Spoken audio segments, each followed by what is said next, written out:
Assalamualaikum warahmatullahi wabarakatuh, sahabat-sahabatku yang dimuliakan Allah. Senang sekali rasanya kita bisa berjumpa lagi di channel ini. Allahumma sholli ala Sayyidina Muhammad wa ala ali Sayyidina Muhammad. Sebelum kita lanjut, saya mengajak Anda untuk menekan tombol subscribe dan menyukai video ini. Mari kita bangun channel ini agar tetap menjadi wasilah yang baik dalam menyebarkan kebaikan di dunia dan akhirat. Bagi Anda yang telah subscribe dan menonton video ini, saya doakan semoga selalu dilancarkan usahanya oleh Allah dan mendapatkan kebahagiaan dunia dan akhirat. Amin, amin, ya robbal alamin. Hujan deras malam itu seolah menggambarkan kepedihan yang akan segera menghantam hidup Nandi, anak laki-laki berusia 8 tahun yang belum pernah merasakan penderitaan sebesar ini. Ia duduk terpaku di kursi mobil, terlalu terkejut untuk menangis. Ibunya Nandio, berada di kursi depan dengan napas yang tersengal, berusaha keras menahan rasa sakit dari luka-luka yang dideritanya akibat kecelakaan. Meskipun terluka parah, Nandio berusaha untuk menenangkan Nandi, mengulangi kata-kata yang lebih untuk dirinya sendiri daripada untuk anaknya. Semua sudah berlalu, nak. Kita aman sekarang. Namun kenyataannya jauh dari aman.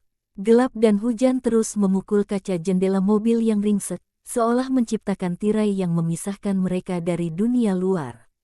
Setelah setengah jam menunggu dalam kesunyian yang penuh ketegangan, bantuan akhirnya datang. Seorang pria, sopir truk yang menyebabkan kecelakaan, dengan wajah penuh penyesalan mendekati mereka.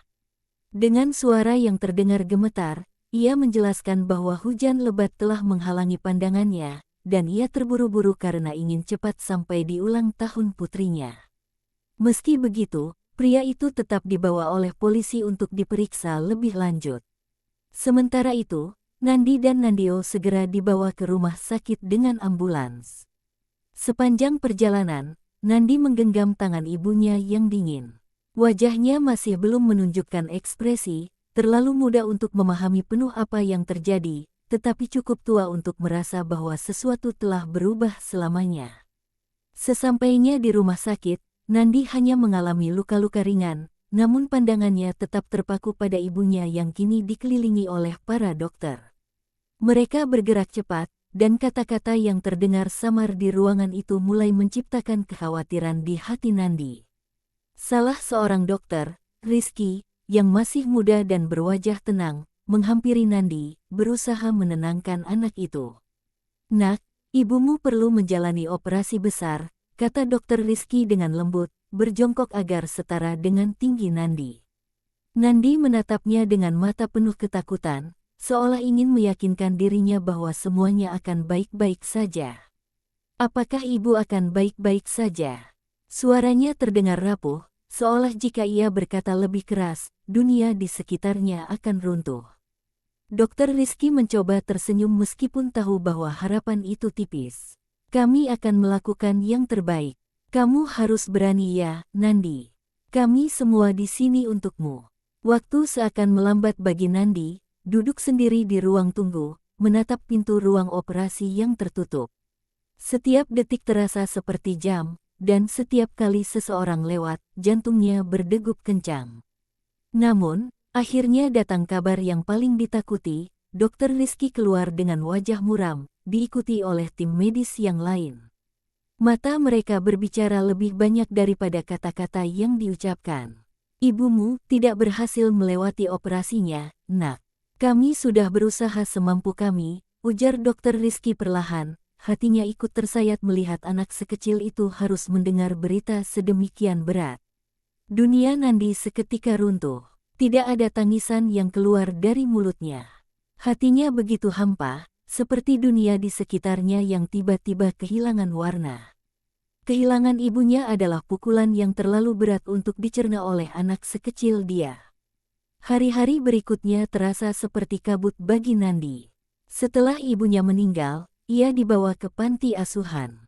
Di sana, hidupnya menjadi semakin gelap. Malam-malamnya dipenuhi mimpi buruk tentang ibunya. Dalam mimpinya, ibunya selalu datang, memanggil-manggil namanya, namun Nandi tidak pernah bisa menemukannya, seolah mereka terpisah oleh jarak yang tak terlihat. Di panti asuhan, Nandi merasa semakin tersesat. Anak-anak lain mengejeknya karena ia sering menangis. Mereka tidak mengerti rasa sakit yang dia rasakan, dan komentar kejam mereka hanya menambah luka di hatinya. Berhenti menangis, Nandi. Kamu nggak akan diadopsi kalau terus seperti ini, salah satu anak berkata dengan dingin. Kata-kata itu menghantam hati Nandi, membuatnya merasa semakin terisolasi dan sendirian. Suatu pagi, saat semua anak lain bermain di taman panti asuhan, Nandi memutuskan untuk pergi. Dengan langkah-langkah kecil yang penuh beban, dia berjalan keluar, tanpa tahu ke mana tujuannya. Namun, seolah dipandu oleh rasa rindu yang mendalam, langkah kakinya membawanya ke sebuah tempat yang penuh kenangan dan rasa sakit, pemakaman tempat ibunya dimakamkan. Di bawah langit yang mendung, Nandi duduk di samping makam ibunya. Hatinya terasa berat dengan kesedihan yang tak tertahankan. Di sana, dia menangis sepuasnya, membiarkan air matanya jatuh ke tanah yang kini menjadi rumah terakhir bagi ibunya. Dia merasa dunia telah meninggalkannya, seolah tidak ada lagi yang peduli padanya. Namun, meskipun Nandi merasa sendirian, ada kekuatan dalam tangisannya. Di tengah kesedihannya, ada percikan harapan kecil yang mulai tumbuh, bahwa meskipun ibunya telah tiada, cintanya akan selalu ada bersamanya. Nandi tidak sendirian, meskipun dunia terasa begitu sepi. Kekuatan ibunya masih hidup di dalam hatinya, memberikan keberanian yang suatu hari nanti akan membantunya menemukan jalan kembali ke cahaya. Di bawah langit yang mulai memerah oleh matahari sore, Nandi turun dari komedi putar dengan senyum kecil yang masih tertinggal di wajahnya. Hatinya terasa lebih ringan, meskipun beban hidup yang dia tanggung sejak kepergian ibunya masih menyelimuti jiwanya. Saat itu, kakinya menyentuh sesuatu yang keras dan asing di tanah.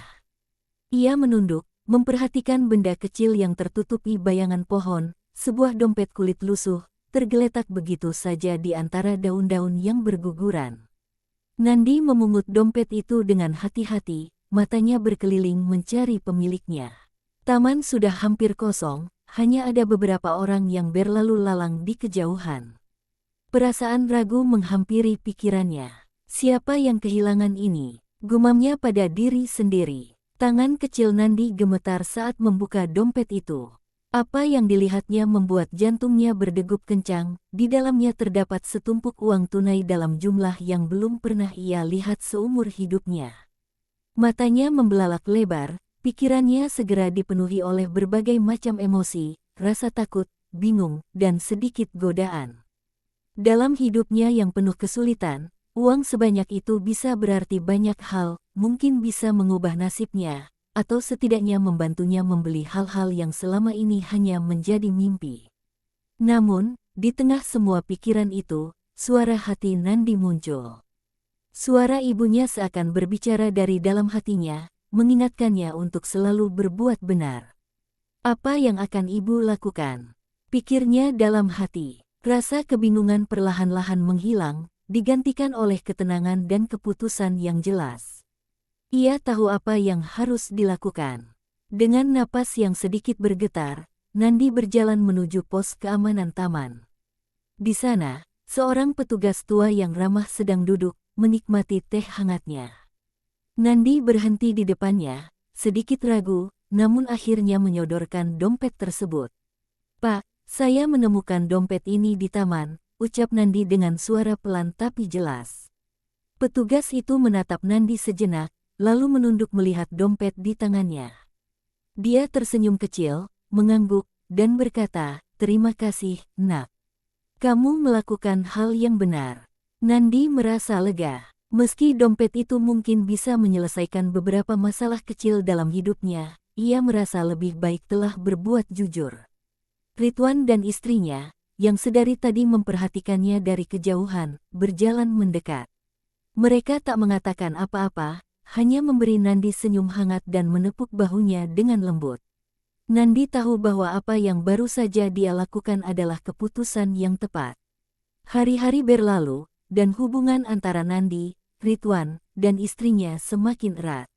Mereka tak pernah menggantikan sosok ibunya, tapi memberikan cinta dan perhatian yang tulus, yang sangat dibutuhkan oleh seorang anak yang kehilangan. Ridwan, yang kehilangan putranya bertahun-tahun sebelumnya, merasa kehadiran Nandi dalam hidupnya seolah memberikan kesempatan kedua untuk merasakan kehangatan keluarga. Begitu juga istrinya, yang selalu mendukung dengan senyum hangat dan pelukan penuh kasih. Setelah beberapa bulan yang penuh dengan kunjungan dan kebersamaan, akhirnya proses adopsi selesai. Nandi kini resmi menjadi bagian dari keluarga Ridwan. Hari itu, mereka bersama-sama mengunjungi makam ibu Nandi. Dengan seikat mawar putih, bunga kesukaan ibunya, Nandi berdiri di depan makam, hatinya tenang. Kali ini, ia tidak merasa sendiri. Di sampingnya, Ridwan dan istrinya memegang tangan Nandi, membiarkan anak itu merasakan bahwa meskipun dunia telah merenggut banyak darinya, ia masih memiliki cinta dan keluarga baru yang akan selalu ada di sisinya. Dengan perasaan damai yang baru, Nandi memejamkan matanya, berdoa dalam hening, mengucapkan selamat tinggal pada ibunya, tetapi kali ini tanpa rasa kehilangan yang menyakitkan. Cintanya pada ibunya tidak akan pernah hilang, dan kini, dia tahu bahwa hidup memberinya kesempatan baru untuk merasakan cinta dalam bentuk yang berbeda.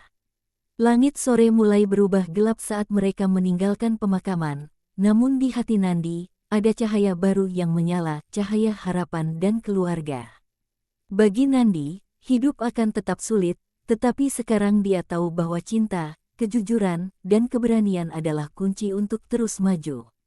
Dalam cinta Ridwan dan istrinya, Nandi menemukan kekuatan untuk bangkit dari kesedihan dan membangun masa depan yang lebih cerah.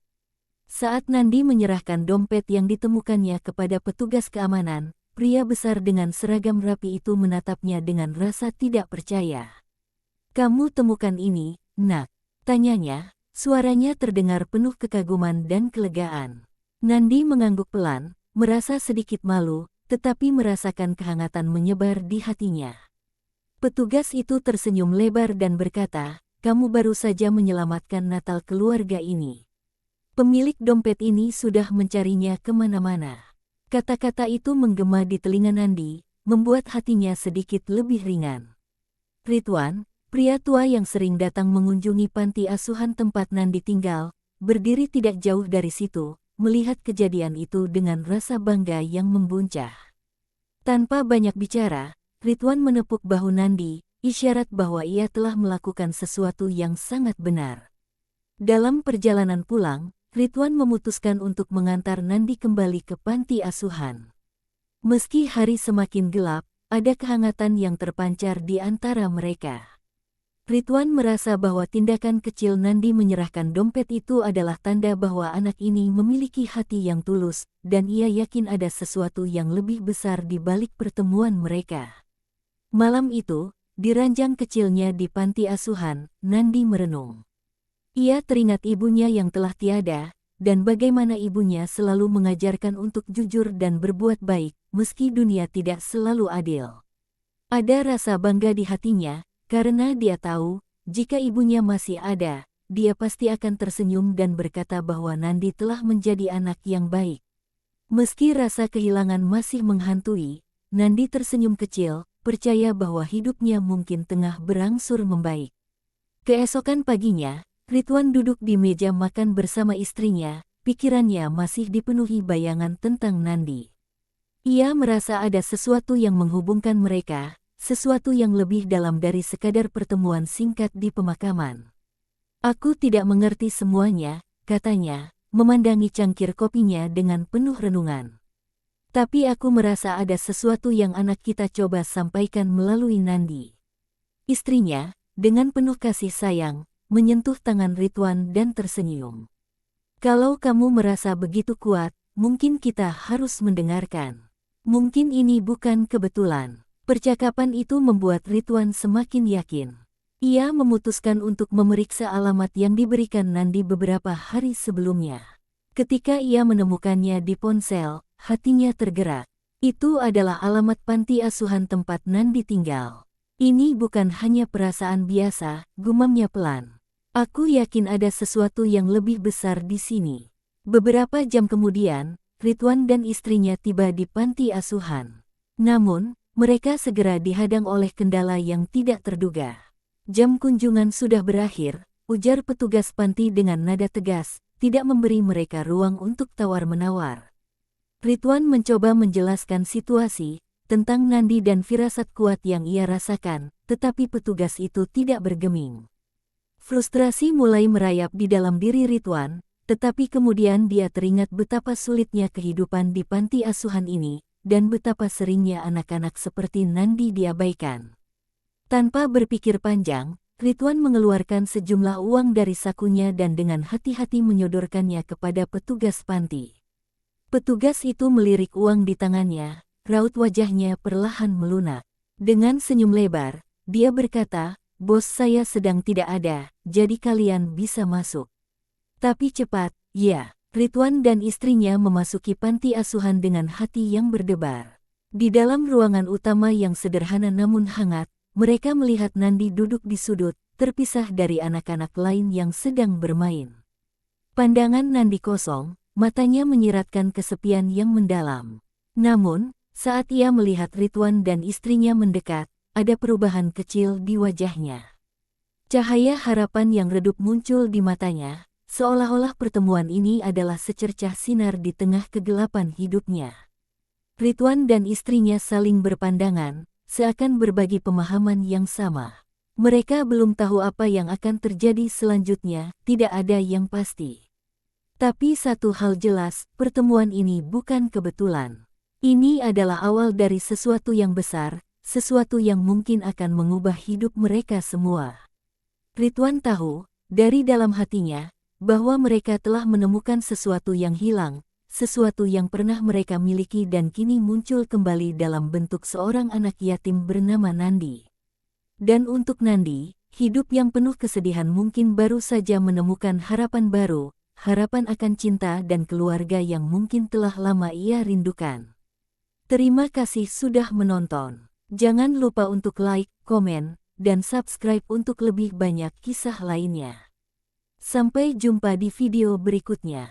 Demikian yang bisa saya bagikan, semoga bermanfaat untuk kita semua. Amin ya robbal alamin. Assalamualaikum warahmatullahi wabarakatuh.